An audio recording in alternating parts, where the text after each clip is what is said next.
हफ्ता नहीं देने से नाराज सिख लड़कों ने किया तलवार व डंडों से हमला। दिल्ली के थाना फर्श बाजार का एक मामला सामने आया है। 12 दिसंबर की रात भीकम सिंह कॉलोनी पुल के पास एक चांप बनाने के फैक्ट्री है जिसमें हिमांशु भट्ट नामक युवक माल भेजने का काम देखता है। वहीं पड़ोस में रहने वाले कुछ सिख युवक जो कि गलियों में साफ सफाई का केमिकल बेचने का काम करते हैं। इन सिख लड़कों ने कई बार हिमांशु भट्ट से शराब के लिए पैसे लिए हैं। हमेशा पैसे मांगते रहते थे। कहते हैं कि यहाँ फैक्ट्री चलानी है तो हमें हफ्ता देना होगा।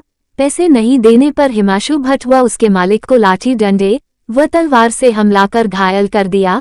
सीसीटीवी में साफ देख रहा है 10-15 सिख लड़के कैसे हिमांशु भट्ट को पीट रहे हैं। हिमांशु भट्ट के सिर, चेहरे व कमर में चोट के निशान देखे जा सकते हैं। मौके पर पुलिस कई तलवारें भी जब्त की है। आस-पड़ोस के लोगों ने बताया कि यह सिख लड़के जरा सी बात पर तलवारें निकाल लेते हैं। कोई इनकी शिकायत करता है तो पगड़ी से छेड़छाड़ का झूठा आरोप लगाने लगते हैं। पीड़ित ने लगाई पुलिस से गुहार, मेरी जान की रक्षा की जाए।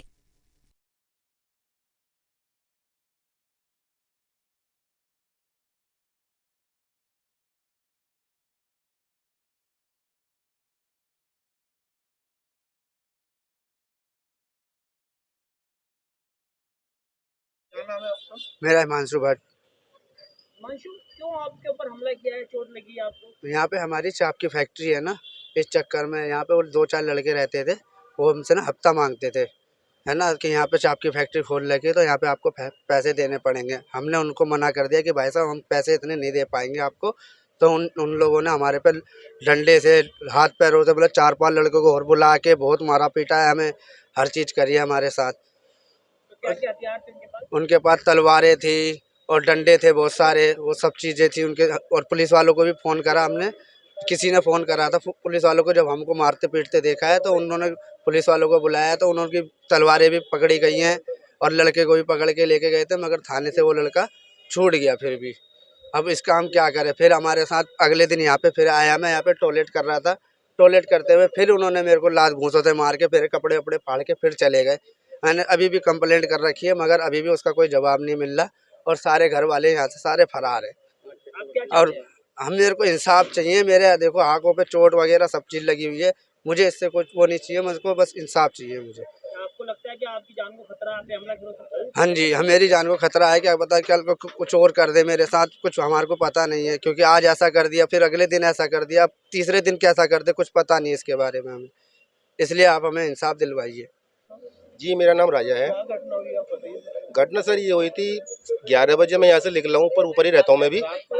रात को यहाँ से निकला हूँ, दोनों भैया बैठे हुए थे, इनसे दुआ सलाम हुई है। मैं गया हूँ, खाना वाना खाया मैंने घर पे। उसके आधे 1 घंटे बाद में हाय अल्लाह की आवाज़ें आने लगी। मैंने ऊपर से देखा, जहाँ गए 8-10 बंदे थे, सरदार थे सारे।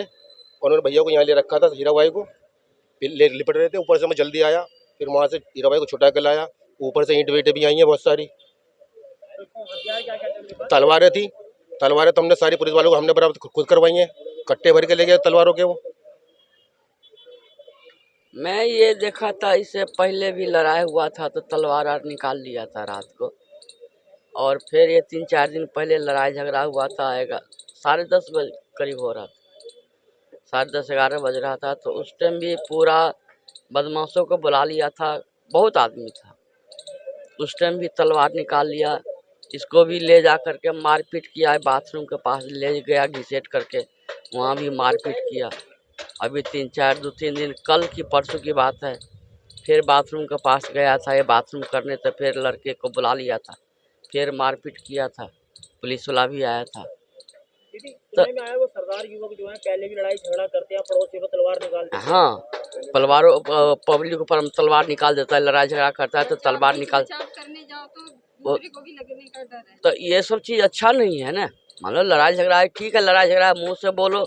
मारपीट करने से, तलवार निकालने से थोड़े होता है। तलवार निकाल के तो कोई वो तरीका तो है नहीं, तलवार निकाल लेगा। पिस्तौल भी एक ना पुलिस वाला को भी दिखाया था, घर में गया था पुलिस वाला, था पुलिस वाला को पिस्तौल दिखा दिया था। ये सब चीज़ अच्छा नहीं रहता। उनसे भी लड़ाई झगड़ा हुआ। ये अभी 3-4 दिन पहले की बात है। तो शोर सुनकर मैं भी आया था, तो ये लड़का गिरा हुआ था, इसको कुछ सिख युवक थे, इसको मार रहे थे या इसी के दरवाजे के सामने। तो मुझे भी लोगों ने बताया तो मैं भी भाग कर आया, लेकिन उस वक्त पुलिस भी आ गई थी तुरंत ही। लेकिन कुल मिलाकर ये था कि वो तलवार वलवार लेकर आए हुए थे, उनके हाथों में तलवारें थी, जो ठीक नहीं था। मैं अगर तलवार भी हैं और सिख भी हैं और तलवार उनके यहाँ अगर रख सकते हैं तो उस तलवार का इस्तेमाल पड़ोस में नहीं होना चाहिए, हथियार के रूप में ना करें, क्षेत्र में शांति बनी रहे, यही कहना था। लेकिन मैंने उनसे पूछा भाई क्या झगड़ा हुआ, झगड़े का तो पता नहीं चला। मैं थाने भी गया था इन लोगों के दोनों पक्षों के लिए भी, तो वहाँ पे भी इनका आपस में वो एक युवक को जिसके पास तलवार वाला बरामद हुई थी उसको पुलिस ने बंद भी किया था।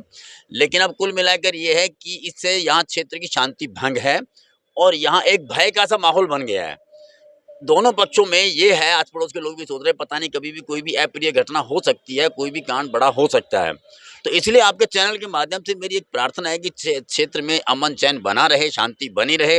इसलिए दोनों पक्षों को बिठाकर या तो समझौता कराया जाए या कुछ ऐसी कार्रवाई हो ताकि दोनों पक्षों पर इस बात को लेकर अंकुश लगाया जाए कि क्षेत्र में कोई भी माहौल ना बिगड़े और ठीक ठाक सब बना रहे।